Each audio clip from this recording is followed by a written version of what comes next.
Sephora sold expired makeup. Tatcha wants to take you to Tokyo. CVS is saving the planet. Jackie Aina's eyeshadow is racist. And should an 11-year-old wear makeup? I'm Hanya Marie from New Belize, and welcome to the first episode of the Beauty Buzzin podcast. Welcome everyone to the Beauty Buzzin podcast. My name is Hanya Marie, and I'm the founder of the blog New Belize. Each week on Beauty Buzzin, we'll talk about beauty news, beauty trends, new beauty releases, deals and steals, my latest blog posts, as well as some of the most asked beauty questions online. Let's get started with beauty news. Last month, it was already exposed that Sephora was selling expired makeup on their website. A YouTuber by the name of Lauren Updegrove, known as Laura Made Beauty, exposed Sephora for selling two product lines, the Sephora X Pantone Color Corrector Palette and also the Sephora X Mara Hoffman collection. Mara Hoffman is a fashion designer, and her collection, as well as that Sephora Pantone Color Corrector Palette, debuted June of 2016. So we already know the makeup is at least 3 years old. And in her video, she challenged the brand for selling expired makeup and it not being safe for consumers. And, I'm not sure what you guys think about it, but it's not safe and it's not a good practice. Although the makeup you are buying would be unopened, and unopened makeup wouldn't necessarily be subject to contamination and things like that could be unsafe for your eyes or your lips or your face. In general, it's just kind of gross, because if you buy something that's already 3 years old and then you want to use it for maybe a year, you're already out of time. Now, the brand did confirm to BuzzFeed, and they said that, quote, "We can confirm these products are not expired." But I mean, who really knows? Until you buy the product and then check online, there are other websites that you can use. There's checkfresh.com, there's checkcosmetics.net. Unless you really look into it, you really won't know how much time you have left for a product. Personally, I've seen those same products, the color correcting palette and the Sephora X Mara Hoffman collection. I've been seeing that for years myself, and I knew not to touch it because I'm like, okay, wait, this is the second and third time I've seen this. I'm not spending my money on that because the shelf life has got to be gone already. And in general, things like lipsticks, they expire around 2 years, foundations about 1 year, cream products about 1 year. And if you want to know more about expiration dates, definitely check out the Beauty Buzzin podcast blog post on newbelize.com. I'll have some links there for you on makeup expiration dates, and also those websites where you can check from batch codes when your products, tons of products are listed, when your products expire, how much time you have left. For example, in preparation for this podcast, I checked a small sample that I had of the La Mer moisturizing cream. It's not their face cream, but it's just their moisturizing lotion. I checked on checkcosmetic.net via the batch code, and it said that small sample had been manufactured in 2018, late 2018. So I know I've still got a bunch of time on that, at least a year. It's almost gone anyway, but it's pretty reliable. You can check lots of brands. So if you are concerned that you bought something on sale from either Sephora, Ulta, Macy's, wherever, and you're not sure how long you have on this product, or you're kind of iffy on whether you should even purchase it, make sure you do some research on when these products maybe were first launched, especially if they're collaborations. You will find dates, press release dates of when that collection dropped. So that can kind of give you some perspective. And then also, if you've already bought a product but you aren't sure, go ahead and check those websites and they will tell you how much time you have left or if a product is expired. Moving on. So Tatcha wants to take you on a vacation to Kyoto, Japan. Now, this is something I haven't been seeing on social media as of yet, but Pop Sugar released an article about this competition that Tatcha, the luxury beauty brand is going to be doing in the middle of August. So basically, what the Pop Sugar article said is that Tatcha is doing sort of a promotion for their new Silk Peony Melting Eye Cream. It's their latest product. It's supposed to be wonderful for antioxidants and hydrating and fine lines and wrinkles. And I think as a part of the promotion for this new product, the brand is inviting people on social media, or they will be. This will start August 15th. So we're talking about something that hasn't quite started yet, and I have not seen anything on Tatcha's social media about it just yet. But supposedly, Tatcha is going to be inviting beauty lovers to scroll through their camera rolls, find their oldest selfie, post that selfie, and then state 3 things that you love about yourself with the hashtags Tatcha and hashtag I see Tatcha. Now, one winner will win, frankly, the prize of a lifetime. It's going to be a trip to Kyoto, Japan, which includes airfare, accommodations for 4 nights, and a chance to hang out with the brand. I'll let you know if there are more details about it, but supposedly the contest is going to be starting on Instagram August 15th. If there's more information about it, I'll post on my social media, on Twitter, on Instagram, and any other information in the description, the blog post, and transcription of this podcast. Let's move on. What else? Oh, yes. So Mary Kay is making skincare now. Many people know Mary Kay as being the, door-to-door sales of beauty. It's been around for many, many years. And unfortunately, there's some controversy around it as well. But Mary Kay is starting a Naturally line.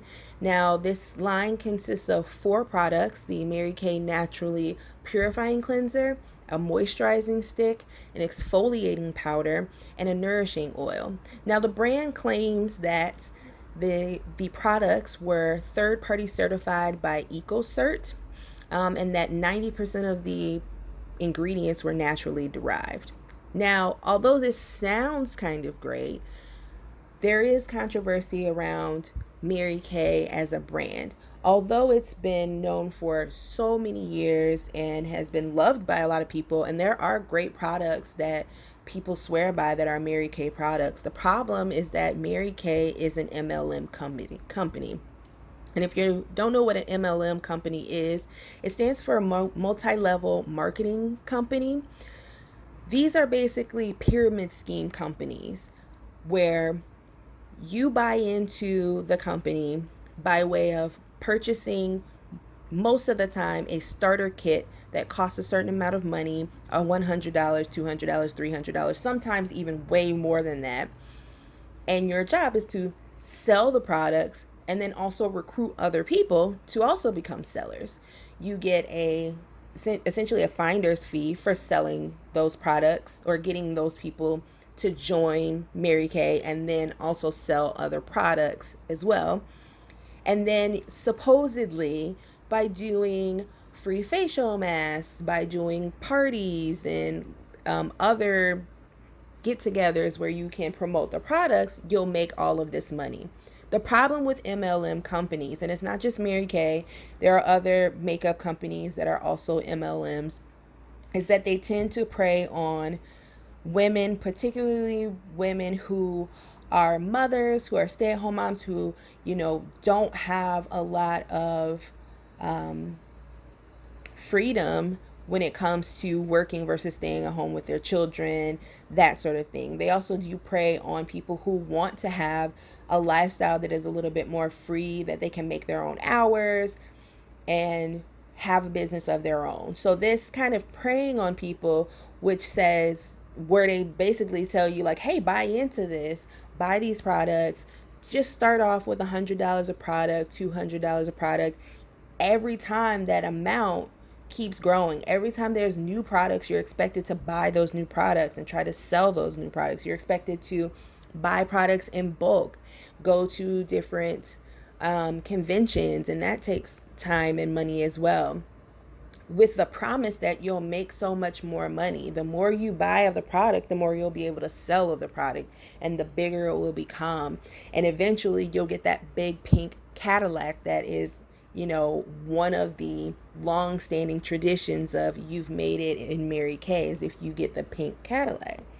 Anyway, there's a lot to be said about MLMs, but the whole point is that should we be interested in a beauty brand that is an MLM coming out with something new? Is this something that we should care about? I mean, from my search, I saw Allure talk about this. I also saw, I believe, Pop Sugar talk about this new line. Should we really be promoting these kind of companies? Let me know what you think. Do you still buy from MLM companies? Are you a seller, or do you sell MLM products? Are you a part of Mary Kay? Have you been a fan of Mary Kay? Let me know what you think about this collection. And also, just for anyone that is interested, the Mary Kay Naturally collection launches August 16th on marykay.com, and of course with independent beauty consultants. CVS is now saving the planet. They've decided to ban the sale of sunscreens that contain two ingredients, oxybenzone and oxynate. I'm not really sure how to say that. In nearly 60 of their stores. So these two sunscreen products, they're banning in 60 stores within the state, within Hawaii and Florida, if the sunscreen is under SPF 50. Now, why are they doing this? Well, basically, it's to save the coral reefs. So in a press release from CVS to Allure.com, they said that, quote, by the end of 2020, CVS Health store brands will ban sunscreens under SPF 50 that contain oxybenzone oxynate, which comes ahead of the regulatory scheduled requirements in Hawaii and Florida to eliminate these ingredients being put in place in minimal impacts, which minimizes the impact on marine ecosystems. Basically, what they're saying is that these two ingredients cause harm to our ecosystem, particularly the coral reefs. The Environmental Working Group says that an estimated 25 to 60 million bottles worth of sunscreen chemicals wash off into coral reefs each year. About 25% of the sunscreen applied to the skin is released into the water 20 minutes after submersion.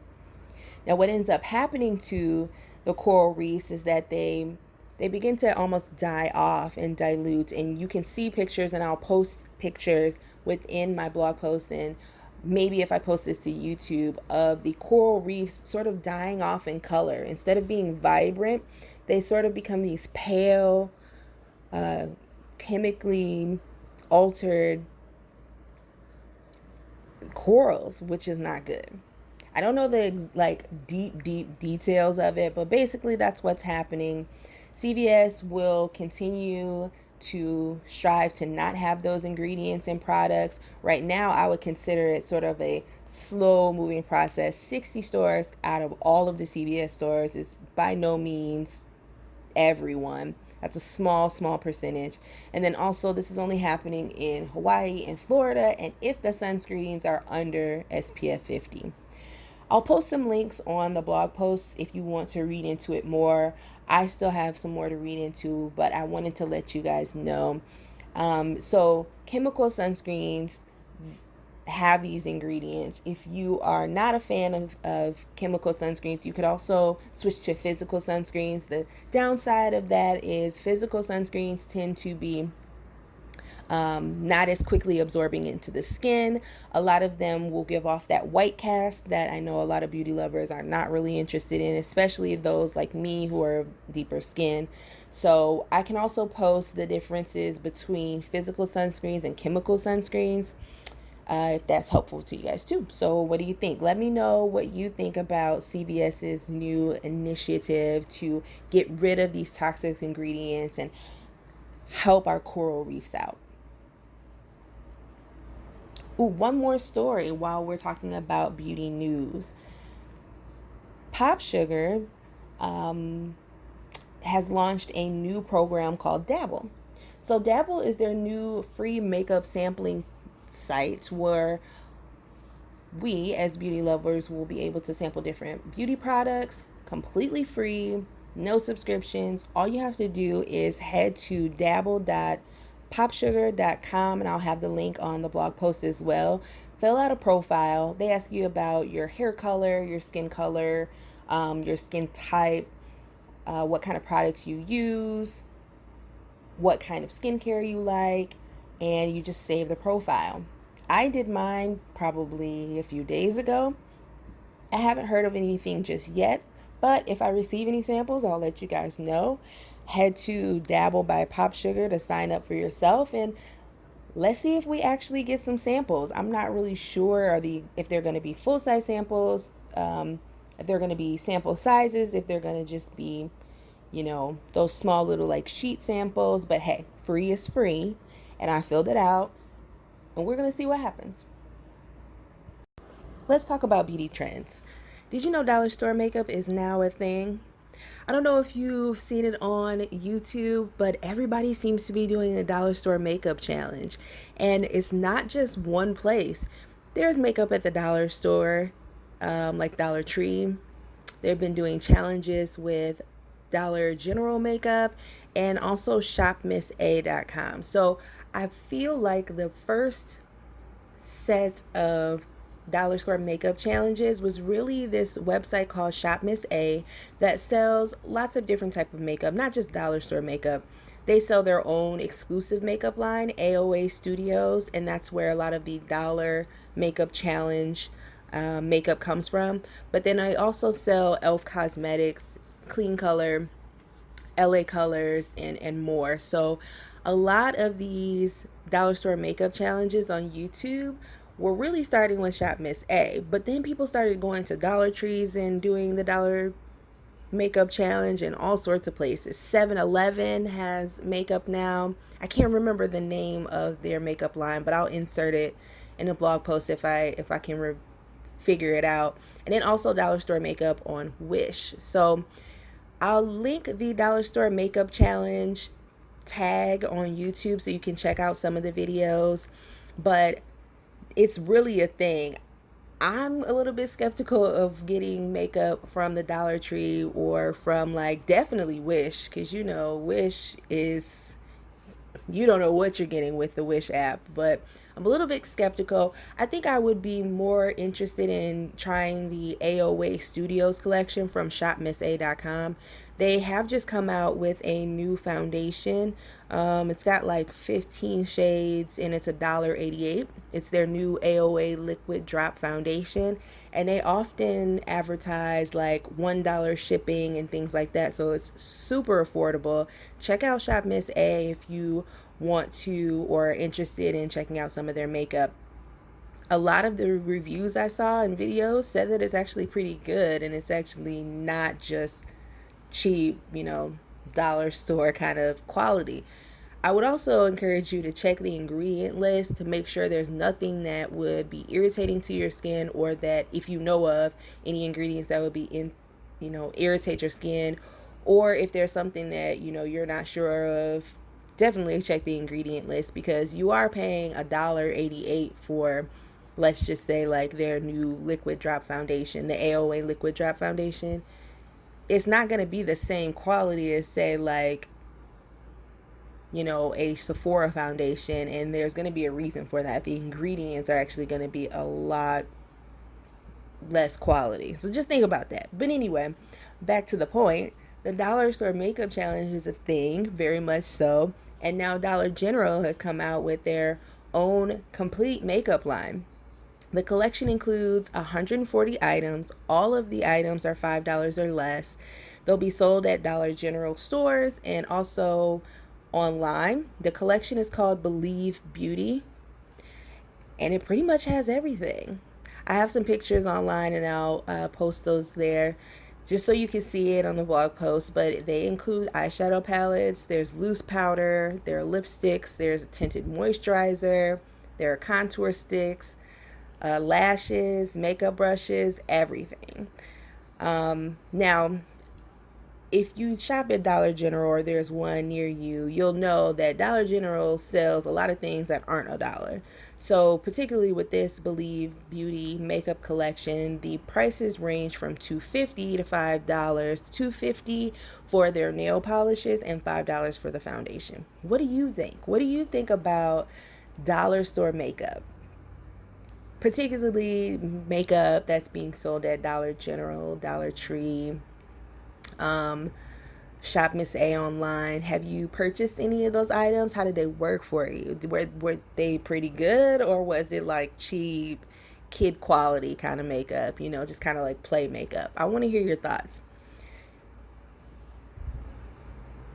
Another trend to talk about right now that I've been seeing is this whole hole punch nail trend. Have you guys seen this on Instagram or on Twitter, where you have the nails done and they punch these cute little heart holes at the ends?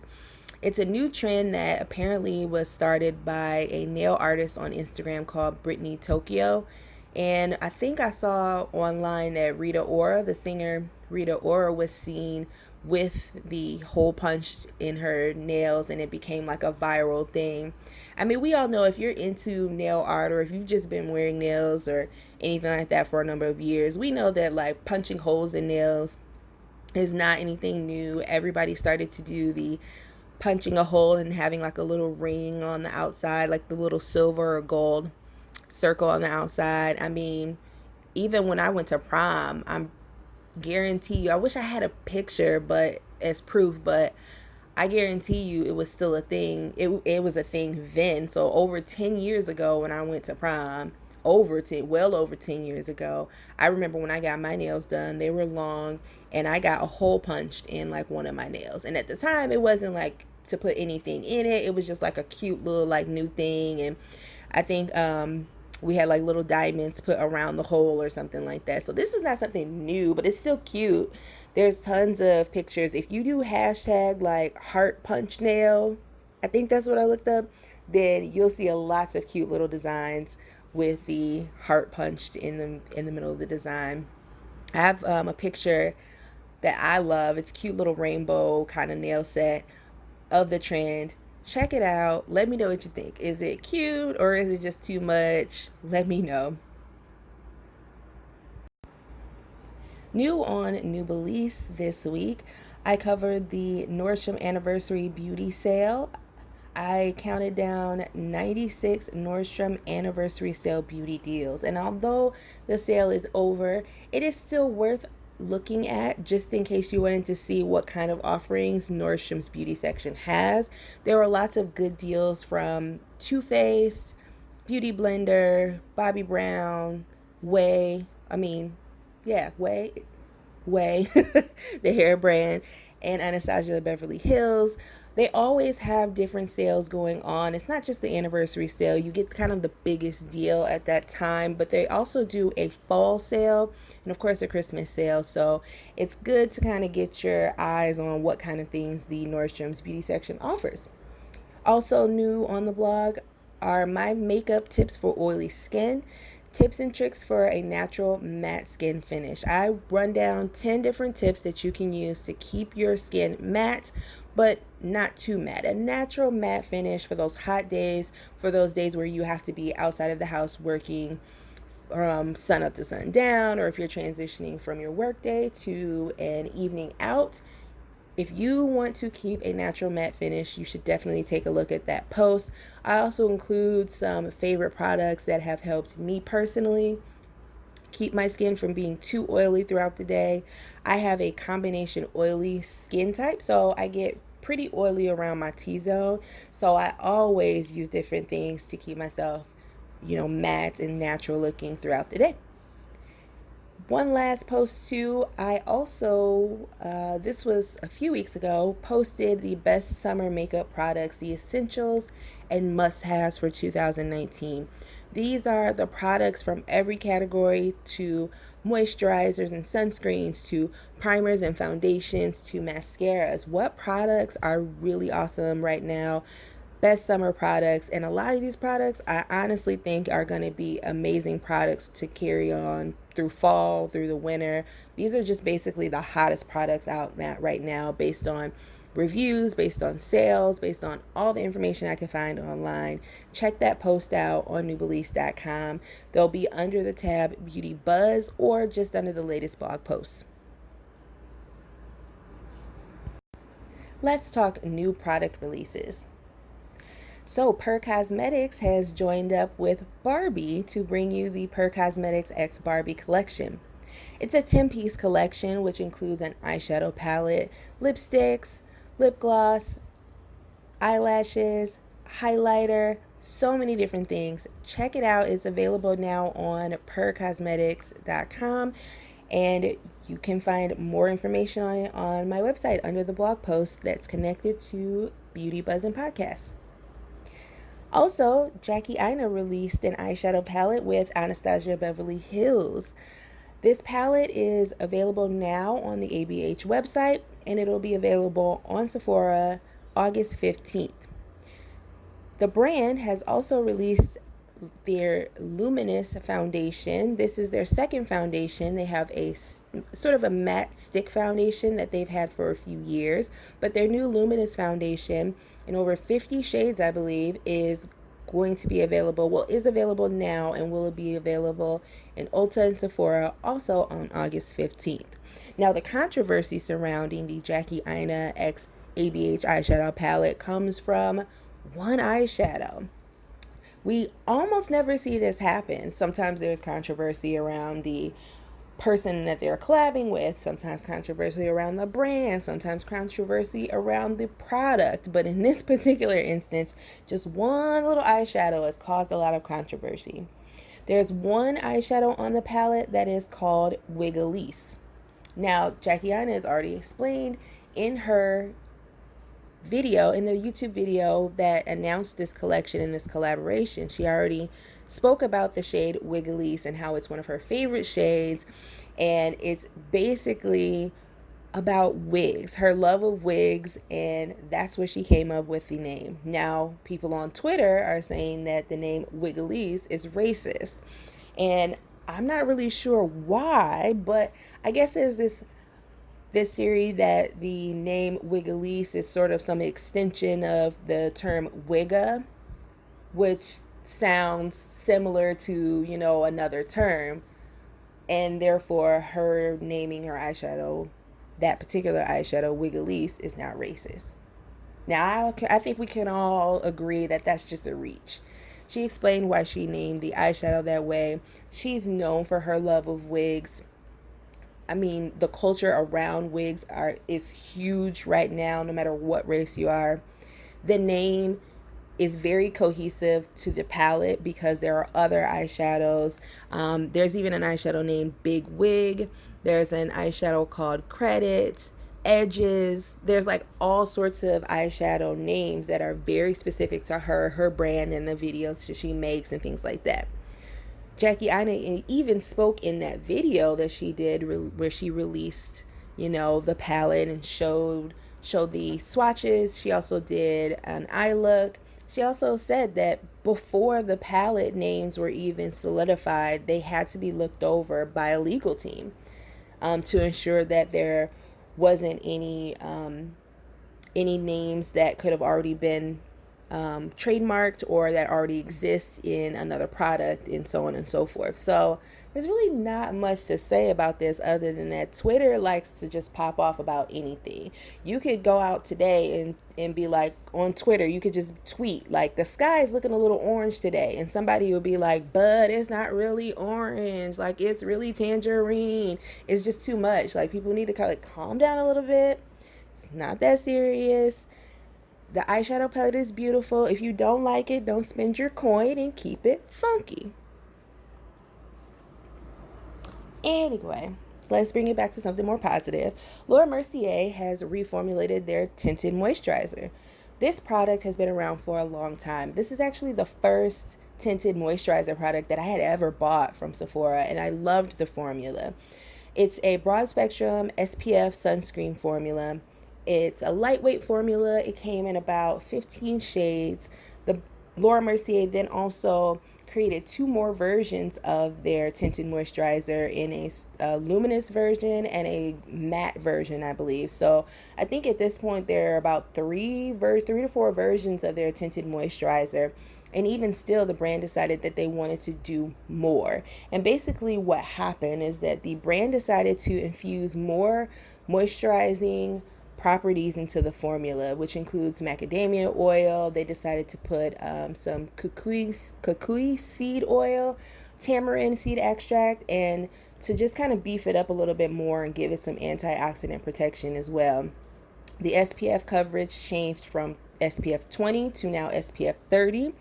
And they also extended their shade range from 15 shades to 20 shades. So I love this product. It's one of the best tinted moisturizer products out there. If you're looking for another good tinted moisturizer product, there's also the now I can't think of it. No, there's also the what is the brand called? Why can't I think of this right now? Oh my gosh. Thrive, that's what it is. Thrive Cosmetics has a really good tinted moisturizer that people love. It's also in a very wide shade range. I believe there's 20 plus shades. So if you are fair, if you are from a too deep skin tone, you should be able to find a shade. As well as Bare Minerals, they've always had a pretty well reviewed tinted moisturizer. I tried that tinted moisturizer. It really wasn't for me. I felt that it was a little bit too oily, a little bit too hydrating, and I had to kind of do a lot to keep it looking like a soft matte, and I didn't really like that. But if you have dry skin, the Bare Minerals is really good. I would say the Laura Mercier, the original Laura Mercier is pretty good for normal skin types to combination skin types. Dry skin types should like it as well, as long as you're not, as long as you don't have too much dry skin. Like if you have any dry patches or things like that, maybe you wouldn't like it. But overall, I'm excited for this new tinted moisturizer formula. I think I am going to try it. I think I am going to purchase it from Sephora. It's $47, so it's a little bit more. I believe the Bare Minerals is around the high $20, and I think the Thrive is somewhere around the high 20s as well. So this is going to be a little bit more than those, but it's $47. It's available on Sephora.com, and it will be available at all Laura Mercier retailers September 25th.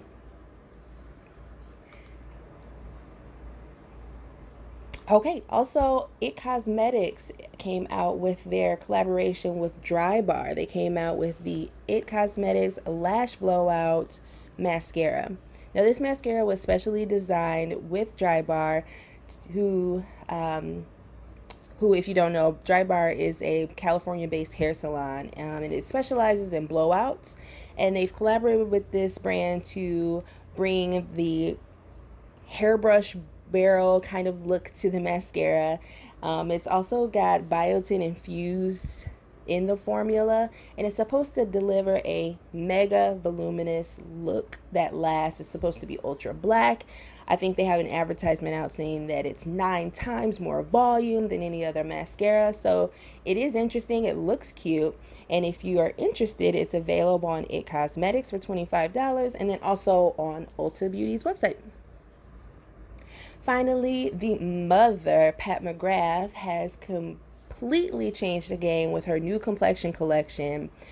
Pat McGrath Labs Skin Fetish collection includes the Sublime Perfection Foundation for $68 in 36 shades, the Sublime Perfection Primer for $60, and the Sublime Perfection Setting Powder in 5 shades for $55. If you don't know who Pat McGrath is, honey, I don't know where you've been. Pat McGrath is a legendary high fashion makeup artist. She's amazing. She can paint anyone's face. She can make anyone look beautiful. She's amazing. Basically considered a genius in the profession. And she's had her Pat McGrath Labs company for a few years now. I actually remember it's gotta been, maybe it's been like 4 years or so since it's launched. She started off with some individual eyeshadows, a mascara, no, a eyeliner. Started off small. She then sort of changed the game with her luxury eyeshadows, and now she's got foundation. Pat McGrath is out here killing it. Her company is worth $1 billion. It's amazing. Check it out. It is expensive now. Don't get me wrong, it is expensive, but check it out. The Sublime Perfection collection is available on Pat McGrath Lab, the Pat McGrath Lab website, as well as Sephora. Okay, I've done so much talking. I've hit the whoa about 18 times. Y'all haven't even seen it. But I think it's a good time to go ahead and take a break. Don't go away. After we take a break, we'll be talking beauty deals and beauty Q&A. All right, we are back with beauty questions and answers. I've decided to include this segment because I feel like I see questions all the time. People either ask me questions personally, or I see questions floating around social media, and particularly the website Quora. I think that's how you say it, right? So Quora is a place where you can ask questions and people can give you answers. You can sort of upvote people's answers. You can also answer to other answers. You can give your feedback. It's really a cool interactive website where you can find questions to answers from other people. It's almost kind of like an Ask Jeeves. Remember Ask Jeeves was like the predate to Google and Yahoo and AOL and stuff like that. Like it was a search engine. Essentially, Quora is like the people's search engine. So I'm on Quora. You can follow me on there if you want to. You don't have to. Doesn't matter. But I always look pretty much every day to see what questions that are out there. Sometimes I'm able to give answers to some of the questions and sometimes not. But it's basically all opinion. There are some factual things that you can answer and you can put in links and things like that. But it's most of the time people's opinions, and it's welcomed. Quora is one of the only sort of social sites that I know that welcomes people's opinions and does not just slash people down for having an opinion. So anyway, a few of the questions that I find on social media or on Quora or maybe even on Reddit or something like that, I'm going to include into this podcast. So I've got 3 questions that I want to answer today. First being, someone asked, what is a good substitute for a face primer? And that's a really interesting question because face primers, in terms of popularity now, weren't always a thing. I think if you are not interested in buying a face primer, but you want to prep your skin for foundation, you should invest in having a good skincare routine. It doesn't have to be expensive, but you need a skincare routine. For example, if I'm going to wear a full face of makeup, I know that I need to cleanse, tone, apply some serum, apply moisturizer, and then I'm ready for makeup. If you have oily skin, one of the things you can do as a substitute for face primer is do your skincare routine and then powder your face in the areas that you maybe get oily or that you want to sort of smooth out with fine, like if you have some fine lines or if you have some texture on your skin. If you apply powder directly onto your face after your moisturizer, that will act as a really good primer for your skin before your foundation. That's if you're oily. If you have dry skin, I would recommend doing your skincare routine and then making sure that you add a little bit of facial oil to your moisturizer.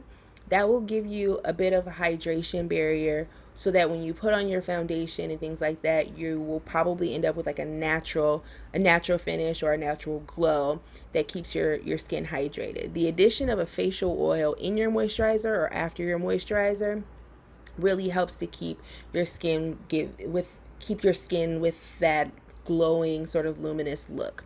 So that's my answer for that. If you want a good substitute for a face primer, have a good skincare routine. And if you are oily, try to use powder before your foundation. And if you're dry, add some facial oil after your moisturizer or in with your moisturizer, and that will act as a sort of natural face primer. The second question I found was, when I wash my face with cleanser, do I have to leave it on for longer than a second for it to work? That's also a really good question. So if you aren't really big into social media and you aren't really big onto Twitter, you may not know that there was sort of a viral video, viral trend that is, going around everywhere now, and it's called the 60-second rule. This is something that I believe estheticians would have been saying forever, and they probably have been saying forever. You need to wash your face for 60 seconds for the cleanser to actually work, for that sebum layer to sort of break down, for any of the active ingredients to actually work on your skin. You need to wash your face for 60 seconds. This is something that I had not been doing. I felt like I probably did 20 to 30 seconds, but not a full 60 seconds. I have noticed a difference when I wash my face for 60 seconds. I feel that my skin has actually gotten some of the ingredients that it really is supposed to. So some of the the cleansers that I use are supposed to have moisturizing properties. But before, when I would wash my face and then rinse, I didn't feel like there was moisture there. Now I can actually feel the moisturizing properties or the cleansing properties because I do it for the 60 seconds. You can check out the video, the 60-second rule video that the licensed esthetician from LA Beautyologist, her name is Nyamka Roberts Smith. She's the one who really kind of broke the ceiling on the 60-second rule and really pushed it out there. It got picked up by different magazines, different news networks, went viral all over social media. She did a video about the 60-second rule and what it's about and why it's important. I'll link that in the blog post so you can check it out. But basically, back to the question, when I wash my face with a cleanser, do I have to leave it on for longer than a second to work? And the answer is yes. Ideally, as long as you can. If you can get to that 60 seconds, that's the best thing for you. Obviously, you may not count every single time, but trust me, it makes a difference. And if you want to check out that video on the 60-second rule, I'll have it in the blog post. Lastly, the last question I found that I think is really interesting is when should I start wearing makeup like foundation and mascara and deeply pigmented eyeshadow? I'm 11 years old. I think this is a great question because now that social media and YouTube has really put makeup out there on a even bigger scale, and now that influencers and beauty gurus are a thing, people are being reached younger and younger. So for me, I was in high school when I started to wear makeup, and I asked before I started to wear makeup, like just to make sure it was cool, that I was allowed to do it. And I also bought my makeup myself. I think it's important for someone, a young person who is 11, to one, consult their parents. Ask your parents if it's okay. If they're not okay with you wearing makeup at 11, then you have to respect their wishes. So first, ask your parents or your guardians, is it okay for me to wear makeup? I think the next big thing is you should start wearing makeup when you can afford to buy the makeup on your own. Makeup is not essential to your life. Nothing that is lip gloss or lipstick is really essential to your life. It's an add-on. So if you want to wear it, you should be able to pay for it yourself. And I think that that's the answer to the question. I think it's important because if you are a teen, preteen, you have to understand that there's value in the dollar and that you don't just spend money on frivolous things. And I think sometimes with younger kids, they don't understand the idea that, well, my mom and dad work hard, or my family members work hard, and that's why I can afford these things, or that's why they can buy me these things. And you have to learn responsibility. So if you are being bought makeup and then you're breaking the makeup or not taking care of it, or you're not taking care of your makeup brushes and things like that, it's gonna kind of be a slap in the face to your parents. So I think you're old enough to wear makeup when you can consult your parents and ask them if it's okay, and two, when you can afford to buy it yourself. So those are the questions that I've found online this week. Let me know what you think. What's a good substitute for face primer in your opinion? Do you think that you need to wash your face longer than a few seconds for it to work? And would you let an 11-year-old buy makeup or wear makeup? This week in Beauty Deals and Steals, Target still has their August beauty box available for $7. Benefit Cosmetics is offering up to 60% off in their sale section. BH Cosmetics is offering 50% off their best-selling bundles. And Garnier USA is offering a free sample of the Sleek Shot In-Shower Styler. And in other news, today is August 11th, and that is the National Raspberry Bomb Day. A raspberry bomb, or a bomb in general, contains sherbet, heavy cream, sugar, chopped nuts, candied fruit, and a dash of rum. I've linked a recipe for the raspberry bomb, and use the hashtag Raspberry Bomb Day on social media to celebrate. Well, that's all I have for you this week. Thank you for joining me for the first Beauty Buzzin podcast. I know it was long. I kind of rambled. I have to kind of reel it in a little bit, but hey, it's my first podcast and I hope you enjoyed it. Check out newbeliefs.com for the transcript and pictures and things like that. And if I can get to it, I may be able to post this podcast with pictures and things like that onto YouTube. So don't forget to check out newbeliefs.com for the links and the podcast and everything like that. Let me know what you think of my first podcast. You can leave comments on my blog post and, let me know what you think. I'll see you next week.